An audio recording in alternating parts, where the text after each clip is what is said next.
საშუალების გამრავლია.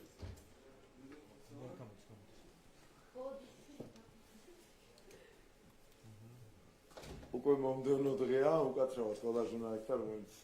ძალიან დაუღალეთ, მაგრამ ამ შემთხვევაში ჩვენი ბრალი არ არის.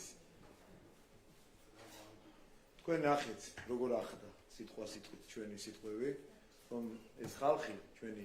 პატივცემული აგენტურული ოპოზიცია კი არ ემზადება 26 არჩევნებში ამ შედეგის დადებისათვის ემზადებიან ისინი,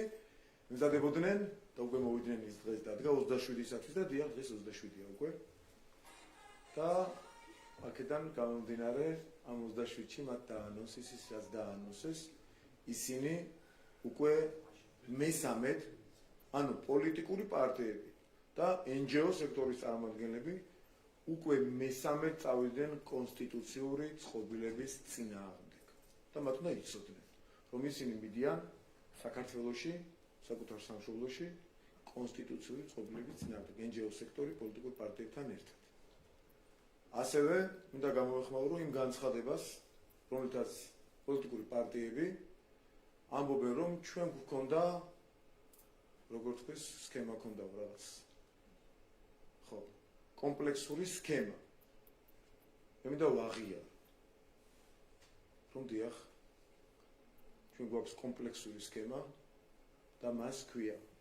საკუთარი სამშობლოს სიყვარული, საკუთარი სამშობლოს და ხალხის მსახურება და დემოკრატია. აი ამ სქემის მიხედვით იგებს ეროვნული ხელისუფლება საკუთარი სამშობლოს მოყვარულ ხალხთან ერთად თავის ქვეყანას შეაჩერებს. შესაბამისად ამისა, როდესაც პირველ და მეორე ადგილზე გასულ პარტიებს შორის სიმბოლური ამ ეტაპზე ასე ჩანს 51%-იანი განსხვავება, იქ კომპლექსურ სქემაზე მხოლოდ უდიდეს უპირატესობაზე და კიდევ ერთხელ გავიმეორებ, საკუთარი სამშობლოს მსახურებაზე შეიძლება იყოს ლაპარაკი. ასევე მინდა ვისარგებლო შემთხვევით და ილია თოფურიას მივულოცო სულითაგვით ის დიდი გამარჯვება, ოპერატორები ძალიან ხარობენ ამით და გენაცვალეთ ბიჭებო და ულოცავთ ეს საქართველოს ქართულის გამარჯვებას, ისე ნამეტანი იყო 2 ნოკაუტი ერთ დღეში, ძალიან მაგარია. ვიზიარებ თქვენს ხალხსაც, როდესაც გამოხატავთ, დიდი მადლობა ოპერატორებზე მაგ საუბარით, მაყურებლები ვერ გაერკვევიან და ულოცავ კიდევ ერთხელ ჩემს ქვეყანას აი ამ შთამბირთავ გამარჯვებებს უკვე რა მაგარია, რომ ერთ დღეში ორჯერ ვამბობთ გამარჯვებებს. გაიმარჯვა საქართველოს და ქართულმა ოცნებამ და გაიმარჯვა ჩვენმა თანამოქალაქემ, ძალიან მაგარმა მებრძოლმა ილია თოფურიამ და ულოცავ და დიდ წარმატებას უსწრებ ჩვენ ქვეყანას და ახლა ამ შემთხვევაში ილია თოფურიასაც. ასევე ისევ ძოთმას ვდაუბრუნდე ერთ წინადებით და შემდეგ თქვენს კითხვებს დაველოდები, რა ნიშანდობლივია და როგორ არ ყოფნით ჭკუა. ქრონოლოგია როგორ დაალაგეს. ჯერ გამოვიდა ნაციონალური მოძრაობა. ჩაატარა ბრიფინგი. მე მას მიყვა მეორე ნაციონალური მოძრაობა, ჩაატარა ბრიფინგი და შემდეგ მას მიყვა ვითომ ეგრეთ წოდებული NGO სექტორის წარმომადგენელი. ანუ ნაცმოძრაობამ გასამეთითება და წამების ინტერვალით დამთავრდა თუ არა მისი ბრიფინგი, დაიწყო მეორე ნაცმოძრაობის ბრიფინგი, შემდეგ მისი დამთავრდა თუ არა დაიწყო მესამე ნაცმოძრაობის ბრიფინგი NGO სექტორის ეგრეთ წოდებულების და აი ესე რომ პირველი გამწევი პიონერი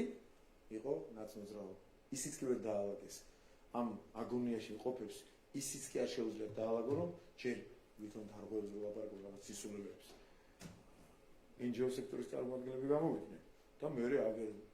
პარტიებმა აიწყო რომ რაღაც NGO ამბობს რომ რაღაც არ იყო ისე რომ აბსოლუტურ სისულელებზე ლაპარაკი ელექტრონულ არჩევნებში თურმე ეს 10% გაყალბებულა, ნუ არაბუნებრივი ამბები ხდება, მეგობრებო, რეალურად საქმე გვაქვს პოლიტიკურ პანაშვიდან ნაცმოძრაობის შესრულებით. ბატონო, თქვენ საუბრობთ, რომ ოპოზიცია ამბობს, რომ გაყალბებასთან გვაქვს საქმე, მართლაც ასეთ განცხადებებს აკეთებენ, მაგალითად საუბრობენ იმის თაობაზეც, რომ საკუთარი ამომრჩევლის მონაცემების გაციფრულება და სხვადასხვა უბნებზე დუბლირებით ჩამატება. როგორ? საკუთარი ამომრჩევლის მონაცემების გაციფრულება და სხვადასხვა უბნებზე დუბლირებით ჩამატება უზრუნველყო ოცნებამო. ამას გარდა ისინი საუბრობენ იმის თაობაზე, რომ ემიგრანტების ხმები არ არის ჯერ დათვლილი და ესეც მათ სასარგებლოდ იქნება და ელოდებიან რომ სურათი რადიკალურად შეიცვლება მათ სასარგებლოდ. აი ამ ნაწილზეც რომ გითხრათ ბრალდებაზე, მონაცემების გაცვლილებაზე და დუბლირებაზე და მეორე ის რას ელოდებით მათ თქვეს რომ არ აღიარებენ შედეგებს ქუჩას ელოდებით მაგან რა უნდა ქნან იძახიან რომ თავის ამომრჩევლებს ატყუებდნენ ქართულ ოცნებას ჰქონდა 30% მაქსიმუმ რა უნდა აღიარო ვერ აღიარებენ საცოდავ დღეში არის 30% ხო შეიძლება მოეთყუებინათ რომ ჰქონდა თქვა 50% სხვათაშორის მათ ერთადერთია აგენტური ოპოზიციაში გახარე რომელმაც თავის პატრონების დავალება შეესრულა ერთადერთია ხო შეიძლება სკანდალურად მოგეჩვენოთ ეს მაგრამ განაჩენებს რაც ჰქონდათ დავალებული ვერც ერთმა ვერ შეესრულა ვერც ერთი ვერ მიწვდა იმ პროცენტებს რომელიც მათ დავალებული ჰქონდათ ერთადერთი გახარიას უნდა გადაელახა ბარიერი და ქართული ოცნებისთვის საერთმეა ხმები და პარაზიტირება მოეხდინა ქართული ოცნების ხმებს და ერთადერთი ამის დავალება შეასრულა და პიჯაკი შეისწორა გამოვიდა ბრიფინგზე თუ ახალი კადრები ვართ ახალი კადრები ხო ხო ყოველ შემთხვევაში ეს არის ერთადერთი აგენტურული მიმართულება რომელმაც შეძლო ქართული ოცნების ხმებს დაერთმევინა წარმოვიდგინეთ იქ რამხელა უცნაურობასთან გვაქვს საქმე სხვათაშორის ამ დეტალზე არ მინდა ამ დეტალის გამოტოვება არ მინდა ესე იგი 3% რომელიც გორბის exit poll-ში ეხლა ამ წამსა მონაცემებით არის დიდათ არ შეიძლება ალბათ არ ვიცი მაგრამ 3% იყო ამ ცესკოს ამ წუთის მონაცემებზე მეტი ხო და 3% იყო გახარიასთან ნაკლები ანუ გახარიას ამორჩეველი არის ის ამორჩეველი რომელიც ამბობს რომ ხარს უჭერს ქართულ ოცნებას და 3% რეალურად ხარს უჭერს გახარიას პარტიას ეს უცნაურობა მართლაც არის იმიტომ რომ ადამიანებს ჩვენ ბევრი გულაპარაკია ხო ამაზე ახალი არ არის ადამიანებს კიდევ ჯერათ რომ გახარია თითქოს ეს არის ბიზნეს ევროპაში და ქართული ოცნების პროექტი და ამიტომ აძლევს მას აი წარმოუდგენელი ამბავია ბიძინა ივანიშვილის ინტერვიუს შემდეგ ჩვენი მისადმი დამოკიდებულების შემდეგ იმ ღალატის შემდეგ რაც ამ კაცმა საკუთარ გუნდს კადრა და საკუთარ ქვეყანას კადრა მაინც არსებობენ სამწუხაროდ ადამიანები რომლებსაც მიაცნიათ რომ ეს არის ქართული ოცნების პროექტი და აი ერთადერთი ჩემი აზრით exit poll-ში ცნობილება ერთადერთი შეიძლება ამით ყოფილიყო გამოწვეული მაგრამ მეორე მხრივ რა შედეგებით დაჯდა დანარჩენი იყო აბსოლუტურად ლოგიკური და წარმოვიდგინეთ 41%-ით ვასწრებთ 41%-ით მეორე ადგილზე გასულ პარტიას განანდა სერიოზული სახეებით ჩამოტირით სახეები მაგრამ სერიოზული სახეებით ლაპარაკობენ გაყალბებას უბრალოდ სერიოზული პასუხით არ შეიძლება ალბათ თავმოყვარეობის ამბავია რომ სერიოზულად არ უპასუხო რომ ელექტრონულ არჩევნებში გაყავდა რამდენს ამბობდნენ თვითონ 40 ხო 13 და 14% აი ხო არ შეიძლება რომ სერიოზულად ლაპარაკო უბრალოდ სხვა გზა არ აქვს და სასწაულო მდგომარეობაში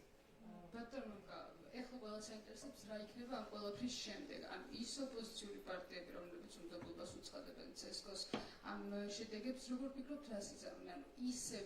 დაიწყებენ აქციების დაანონსებას ქუჩაში გამოსვლას თუ ამის რესურსი არ აქვს როგორც ამას მართველი გუნდი ამბობს იგივე მაინტერესებს თქვენი პროგნოზი რა იქნება მათ გადაწყვეტილებაზე პარლამენტში შესვლა არ შესვლის საკითხზე როგორია ამ შემთხვევაში თქვენი მოლოდინი ლელო და გახარია უბრალოდ ხაზარაძე და გახარია იგივე რომ არ გამოვიდნენ და არ თქვის ისინი ფიქრობენ როგორც ჩანს მაგრამ დაამონათებენ და საბოლოო ჯერში პატრონები რასაც თქვენ ისე მოიქცევიან ამიტომ მე პროგნოზი არ შემიძლია მათი პატრონები რა წოდებას მიიღებენ ამასთან დაკავშირებით გამოთქვა მაგრამ ის რომ ყველა ვარიანტში იმხელა ტყუილი აკადრეს საკუთარ ამორჩეველს სხვა გზა არ აქვს რომ მათ რაღაცა პროტესტები უნდა აანონსონ ანუ გუშინ რომ თქვენ გითხარით და მოგატყუეთ დაუშვათ რომ ვიღაცას აქვს 30% ამ ვიღაცამ 53% მიიღო მინიმუმ ეხლა რა უნდა გითხრათ 23%-ს გატყუებდიო ანაირად უნდა ახსნა ეს და უნდა უთხრა რომ გავიღალოს აი ამ მდგომარეობაში არიან იმიტომ რომ რაღაც 100,000 ადამიანი იქ დავხარეს ხო ვინც ხმა მისა ამ პარტიებს საბოლოო ჯამში ამ 100,000 ადამიანს რა უნდა უთხრან ეხლა მართლა შავ დღეში არიან შეგეწოდება ადამიანს აგენტიც რა უნდა უთხრან არ უნდა უთხრან რომ გატყუებდით 20-25%-ს გატყუებდით როგორც მინიმუმ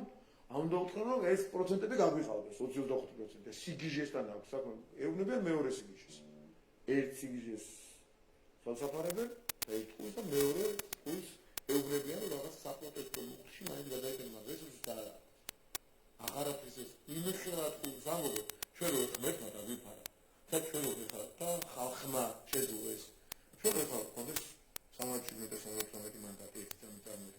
დავიქნებოდა იცი ეხლა იქნებოდა 10,000 მოქალაქე ქუჩაში გამოსულ ჩამოაქცევდნენ აქაურობას მაგრამ მნიშვნელოვანი უპირატესობით დავიმართეთ რომ ვეღარსებია მაგრამ მოვიფიქროთ მე რეგესტრი და აი საკუთარ რამატინებაში არიან გამოდამდილი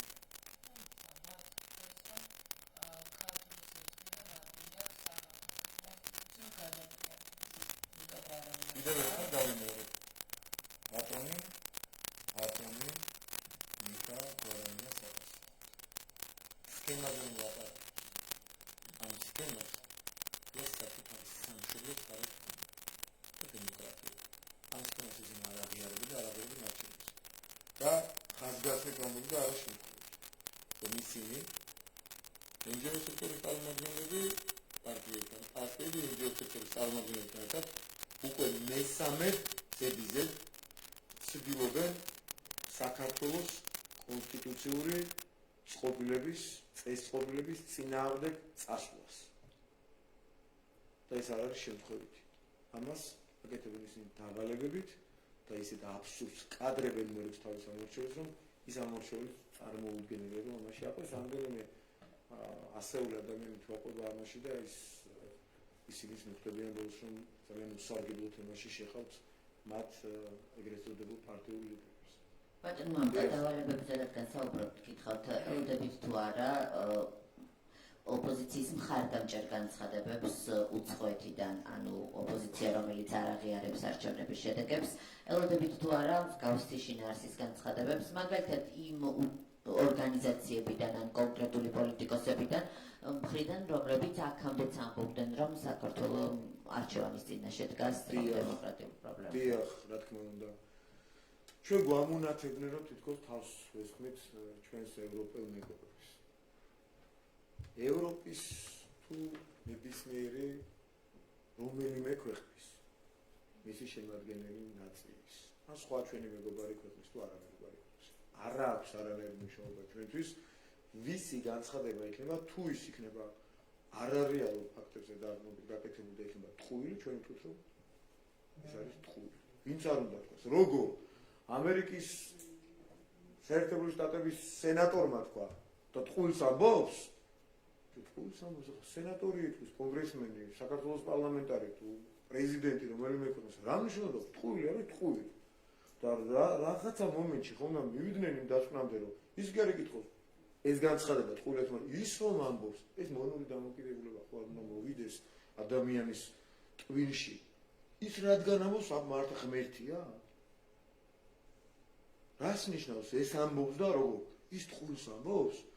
გაწვევიან აი ხედავ ხოლმე გაწვევიან როგორ კადრები ტყუილს ამბობს ტყუილს თუ ამბობს გინდა პრეზიდენტი იყოს გინდა სენატორი იყოს გინდა კონგრესმენი იყოს ვინც უნდა ის იყოს ტყუილი არის ტყუილი სიმართლე არის სიმართლე საკუთარი აზრი ხო გაგაჩნია ადამიანს თუ ამბობს ტყუილს ადამიანი გაბედე და თქვი რომ ის ამბობს ტყუილს ამბობს მართალს იქნება მართალი და სხვათა შორის